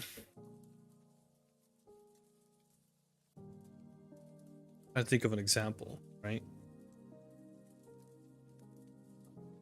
Okay, so let's take my scene for an example. I'm building a medieval town, right? But let's say my goal was to make like an interesting medieval blacksmith. Like a blacksmith shop is probably the best example that I can come up with.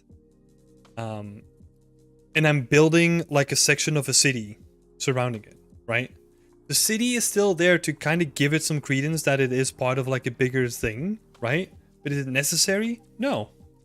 Because it's not the core of what I wanted to build in the beginning, right? So yeah, in that case, you could have like a big workshop with like all the blacksmith tools, or you could really scope it down and just make an anvil with all the little tools on there and like sculpt like a nice wooden trunk that they've like attached all the things on. That's also very effective,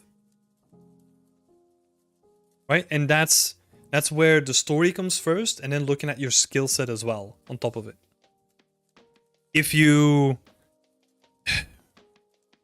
let's say if you did a couple of dioramas first, maybe it's time to go a little bit bigger, right? If this is like your second asset, just keep it to the small wooden block with like the bunch of tools on it.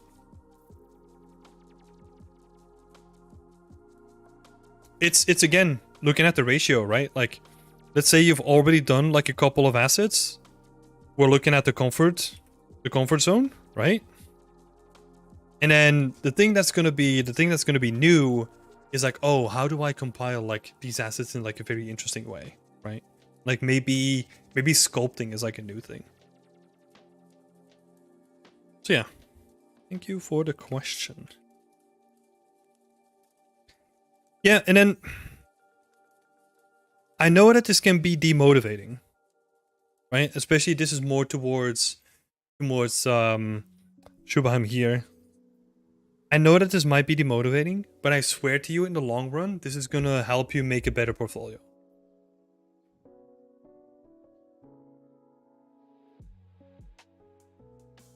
Yeah. Just focus on like the one thing.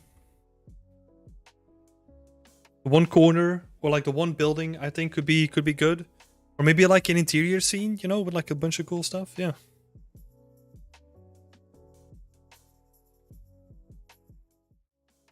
It is difficult. I think, look, I mean, I'm not gonna stand here and pretend that I know how to scope anything down myself, right? Like I'm making like a giant scene. And also, I mean, scope creep and feature creep is like a very common topic in the industry itself. So this happens on all scales in like all kinds of groups. Like people struggle with this on like all ranges, right? But I think it's a little bit easier when it's just about you, because it's an honest conversation that you have to have with yourself, right? At this point, saying like, hey, look, maybe it also helps you if you can look at your current skill set and then pick a project that focuses on one skill set. That's something that I actually love to do. Especially in the beginning, I was like, I have no idea how foliage works, so I'm gonna make a project that's purely based on foliage. That's what I did. And then before that, I think I made a project that I tried to do some sculpting because I had no idea how to sculpt. So I sculpted like a cave, right? And then you're kind of adding building blocks to your skill set up until a point where you can be really comfortable with like the bigger stuff. Yeah, it's a good conversation though. It's a good conversation. Yeah. Shivam, if I can help with anything else, feel free to send me a message. And for the people that were here, I'll add the images to all the individual threads as well, because I forgot to do that last time. Oh, so sorry about that. And yeah, I think I'm gonna cut it here because it's getting quite hot and I need some refreshments. So thanks so much for being here. Thank you so much for the good questions and the good commentary. I appreciate it all. And welcome to all the new members that are here as well. That's awesome. Yeah, it is a long stream, 2 hours. It's not too bad, but yeah. Anyway, thank you so much for all for being here. I wish you all a nice evening, and I'll see you. When will I see you? Friday. Friday, I'm gonna. Oh man, I made so much progress on my medieval scene. I can't wait to work some more on it. So I'll see you Friday. Take care, everyone. Bye-bye.